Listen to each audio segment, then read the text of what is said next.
أشم ريحة نكد وهواش وعتاب في كلامك، صح؟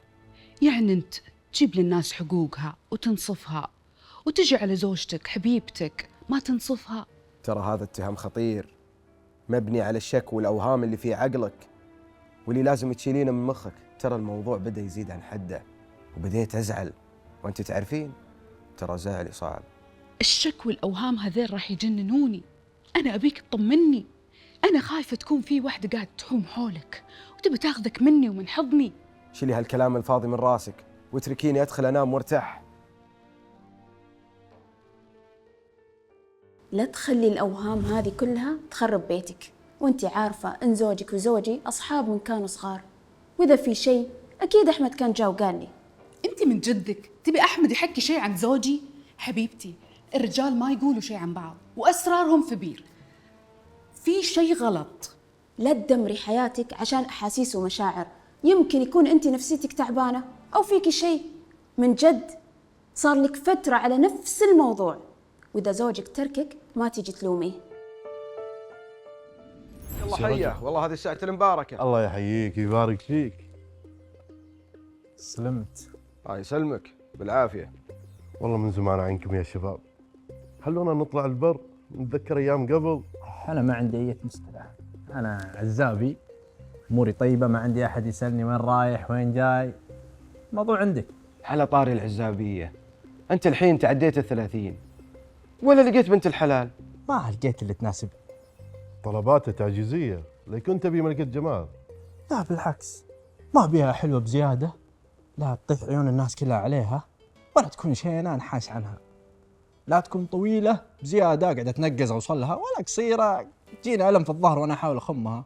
لا متينه كانها فيل، ولا نحيفه كانها عصات.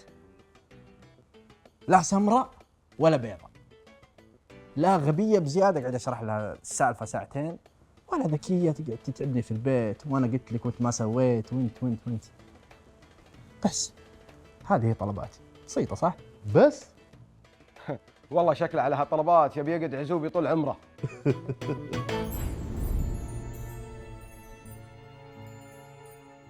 مساء الخيرات، وش عندك قاعدة لهذا الوقت كله؟ أنتظرك. أعتقد أنك تعرفين ظروف شغلي وأن عندي اجتماعات مهمة. وانت تعرف زين ان انا ما انام قبل ما انت ترجع البيت، واعشيك واشوف اذا تحتاج شيء. بس يا رجل خف على زوجتك شوي، تراها تغار عليك طول الليل والنهار تجيب سيرتك عن زوجتي. يا أخي هذه جننتني بغيرتها. أسمع بقول لك وش سويت فيها بسبة هالغيرة. قلت لها حبيبتي الحين الواحد إذا دخل في مشروع مع شريك ولقاه فاشل وش لازم يسوي؟ قالت لي لازم يغير شريكه. قلت لها زين، وإذا بعد كم سنة لقاه مشروع ناجح وش لازم يسوي؟ قالت لي لازم يدخل في مشاريع جديدة لأن أكيد تبي تنجح. وسكت شوي وسألتها حبيبتي وش رأيك في مشروع زواجنا؟ هو مشروع فاشل ولا ناجح؟ الله يا ابليسك، هذا سؤال اكيد المسكينه ما عرفت تجاوب، لان لو قالت لك المشروع فاشل معناته لازم تغير شريكتك، ولو قالت لك المشروع ناجح معناته لازم تدخل مشاريع جديده وتغير زوجتك. اي والله سكتت ولا عرفت تتكلم بحرف واحد. كملت قهوتي على رواق.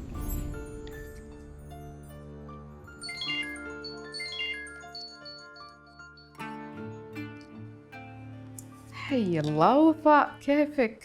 الحمد لله تمام، أنت كيفك؟ الحمد لله. اسمعي انا يبيلي ساعتين واخلص الطبخه. والله؟ ايه طبخت وسويت كيك. يعني اليوم لغيتي مشوار الصالون؟ لا وش لغيت الصالون، بخلص الطبخه وبقابلك هناك.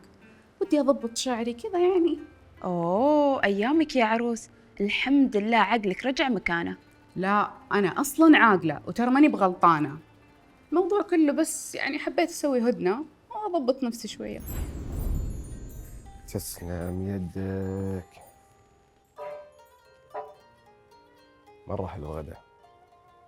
زين مثل ما قلت لك بكرة بعد العصر تبي تروحين وتسوين كل اللي قلت لك عليه، لا كلمة زيادة ولا كلمة ناقصة، تمام؟ أبشر يا بعد قلبي، أنت تامر أمر، كل اللي تبيه بيصير. بس يعني لين متى زواجنا راح يتمسر، ولا ماني بقد المقام عندك؟ مروة ترى أنا الكلام الزايد ما أحبه.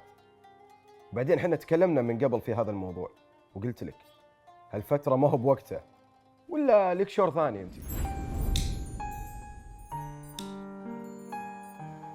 يا هلا والله يا بعد قلبي. وش ذا؟ شكلي غلطان في البيت. وش ذا كله؟ طيب ممكن اتعرف يا الحلوة؟ ترى هالاستقبال والضحكة الحلوة والأكل الزين شيء جديد علي. ايش رايك؟ لا لا لا لا، تسلم ايدك صراحة. الطبخ شكله وريحته يجنن يجنن. طبخ؟ الحين كل اللي لفت نظرك الطبخ؟ لا طبعا جمالك ما شاء الله وكل شيء بس الأكل طبعا أحلى شيء تعرفين. يلا يلا بس خلينا ناكل، ترى والله إني ميت جوع وما صدقت على الله إني آكل وأدخل أنام.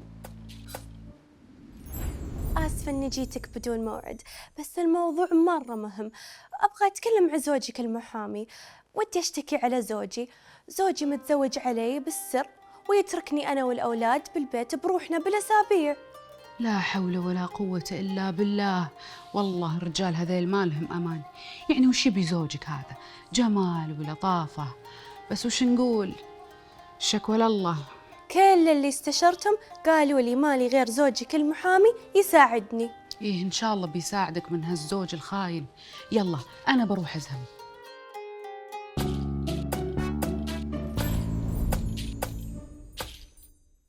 حياك الله. ضحى أعطتني فكرة عن الموضوع، بس في البداية يا أختي عندي سؤال. أنت وش دليلك إن زوجك متزوج عليك؟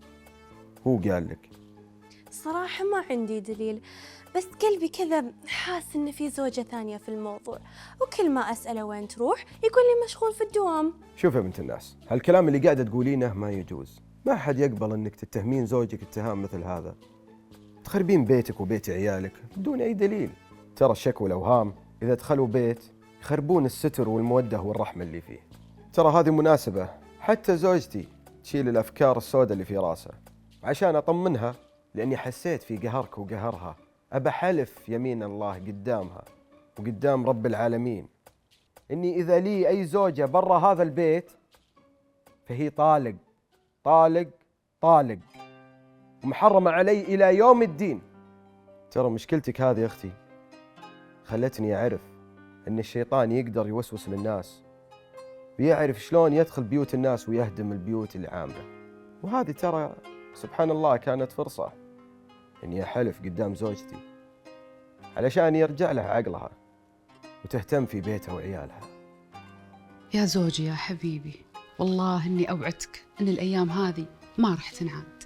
وأنت يا بنت الناس تعوذني من إبليس وارجع لبيتك وعيالك واهتمي في زوجك وعيالك ولا تخربين بيتك بيدينك.